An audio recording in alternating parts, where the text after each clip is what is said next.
غزل نه مخکې څو بیتونه وایم. بې رانجه په قهرجنو سترګو ولګول، بې رانجه په قهرجنو سترګو ولګول، د یو مین نه اوښکې تلې د سلایي په ځمکه، د جنتي حورې په یو سترګک کې دومره کیف دی، دنیا به ټوله را چپه کړي سمدستي په ځمکه.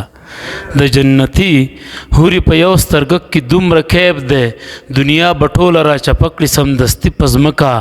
د محبت فصل به شین شي د دې زړونو په سر، الیاس به تخم د نفرت هم ورکوي په ځمکه. غزل د عشق سو چا سزا پکې تلله، عشق سو چا سزا پکې تلله، ما رنځور زړه ته دوا پکې تلله، د حسینې پیغلې ژوند مې امامتو، د حسینې پیغلې ژوند مې امامتو، ما د خپل ایمان تقوا پکې تلله، او پیمانې مې ستا د خولې عطرینې لاړې، خوشبویي مې د هر چا پکې تلله، او سخاوت مې د احسان په اسپې بار دی.